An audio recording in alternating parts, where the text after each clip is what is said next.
começou no dia 13 de setembro de 1987, quando 2 catadores de lixo entraram no hospital abandonado que era conhecido como Instituto de Radioterapia de Goiânia para tentar encontrar alguma coisa de valor para que eles pudessem vender.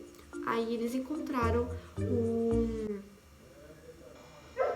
um equipamento abandonado usado para radioterapia e dentro deles eles acharam que tinha chumbo para eles poderem vender e ganhar bastante dinheiro. Mas dentro da cápsula, na verdade, havia cloreto de césio, que é o sal obtido a partir do elemento químico de césio. A história começa quando eles entraram no hospital, pegaram essa peça e levaram para casa de um dos dois. E lá ela ficou aberta e exposta durante 5 dias, que foi suficiente para ter uma grande contaminação. O tal equipamento ele foi vendido para um ferro velho, cujo dono se chamava Devair Alves Ferreira, que mandou 2 de seus funcionários para desmontar para revender a peça. Naquele mesmo dia, quando anoiteceu, eles perceberam que a peça ela emitia uma luz azul brilhante, que na verdade era o césio. Quando anoitece, quando fica escuro, ele emite uma luz azul. E Devair ele ficou encantado, resolveu levar para casa para mostrar para seus familiares, para sua esposa. E quando os familiares de Devair foram chegando, ele pegava o pó e mostrava o tal do pó mágico que brilha. E aí os outros familiares também achavam aquilo impressionante, muito legal, porque era um pozinho que brilhava. Aí eles pegavam, mexiam no pozinho. E alguns chegaram até levar uma amostra do pozinho para casa, como foi o caso de Ivo, o irmão do Devair, que tinha uma filha chamada Lady, uma menina de 6 anos. Horas depois da exposição, Devair e seus familiares começaram a apresentar alguns sintomas, como vômitos, diarreias e náuseas, e com o passar dos dias, as pessoas em volta da casa de Devair...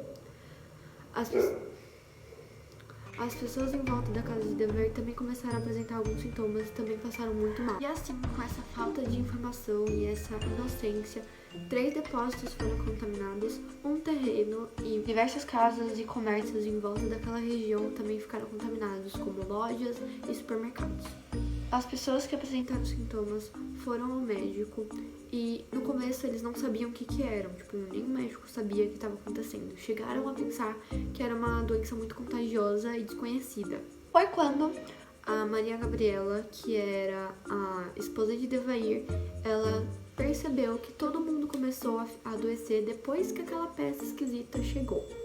Então, ela e mais um funcionário do ferro velho resolveram levar essa peça para a vigilância sanitária de ônibus. Quando eles chegaram lá, eles explicaram para os funcionários da vigilância sanitária o que estava acontecendo. Quando isso começou, e ninguém conseguia entender, ninguém conseguia explicar mais ou menos o que era, o que tinha dentro daquela peça.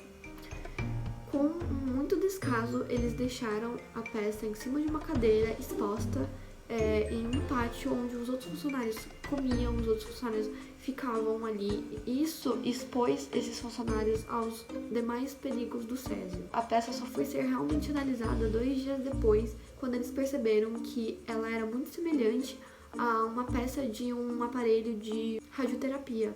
E só eles ligaram para um medidor de radioatividade para avaliar a quantidade de radiação que havia na peça e também na casa de Devair. E, para surpresa de todo mundo, o nível de radiação era muito alto, era extremamente alto. E só então, dia 29 de setembro daquele mesmo ano, foi declarado estado de emergência em Goiânia. As autoridades optaram por abafar o caso e, ao informar a polícia, os bombeiros e o exército que foi chamado para ajudar a descontaminar Goiânia, eles disseram que era um vazamento de gás, expondo todos esses funcionários à radiação do césio e todos os problemas que ele podia trazer a longo prazo, sem devido preparamento, sem roupa especial e sem muitas outras coisas. Todas as pessoas que moravam na região foram retiradas e levadas para o estádio Pedro Ludovico para fazer uma espécie de triagem para classificar quem eram os mais graves e os menos graves. As pessoas que estavam em estado crítico eram internadas e tinha outras pessoas que não eram tão graves, mas ainda assim precisavam ser descontaminadas. Quando você é contaminado dessa forma, todos os seus pertences são confiscados e animais de estimação são sacrificados. Ao total, foram confiscados 13.500 toneladas de lixo radioativo.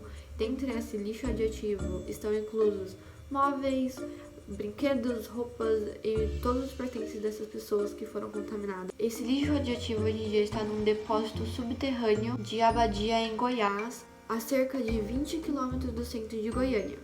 E podem levar até 300 anos para todos esses objetos serem considerados seguros para a humanidade. Agora eu vou falar um pouquinho sobre contaminação e exposição dessas pessoas. Existem alguns tipos de contaminação. A contaminação por exposição. Ela vai depender da quantidade de tempo que você ficou exposto a essa substância, o nível de aproximação, se você chegou muito perto, chegou menos perto, e quanta radiação essa substância ela está emitindo.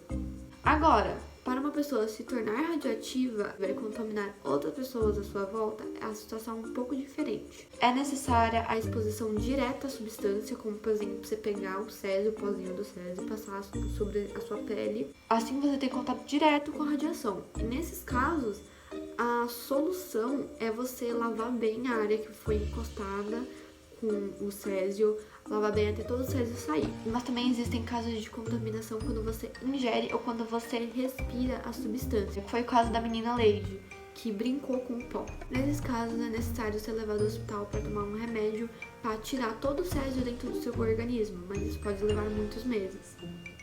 Agora vamos aos números. Nos 11 dias iniciais, 129 pessoas sofreram dos sintomas. Dentre elas, 49 foram internadas.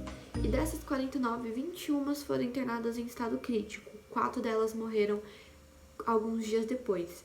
E dessas 4 pessoas, uma delas foi a Leide, filha do Ivo, irmão do Devair. Ela não resistiu. Meses e até anos depois, mais de 100 pessoas morreram na cidade de Goiás devido ao acidente do césio. Um total de 1.600 pessoas foram contaminadas nesse acidente.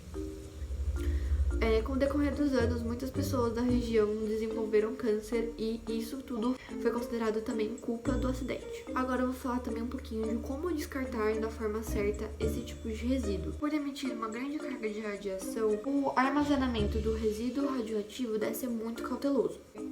A Agência Internacional de Energia Atômica, a AIEA, que faz parte da Organização das Nações Unidas, a ONU, exige que o lixo nuclear ele seja embalado e armazenado de forma isolada, até que não ofereça mais riscos à saúde humana e ao meio ambiente. Porém, ainda não existe um método 100% eficaz de como fazer esse descarte. O que é feito atualmente é a classificação dos resíduos em 3 tipos: baixa, média e alta radioatividade. A partir daí, cada tipo é armazenado de uma forma.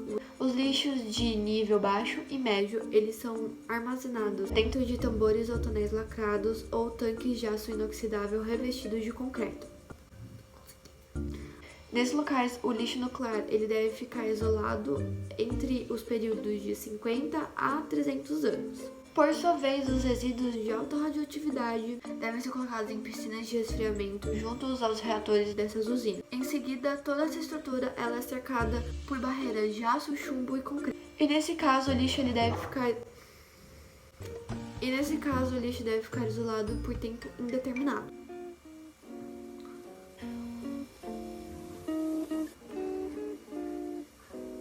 É isso, Débora. Beijinhos. Não sei como finalizar.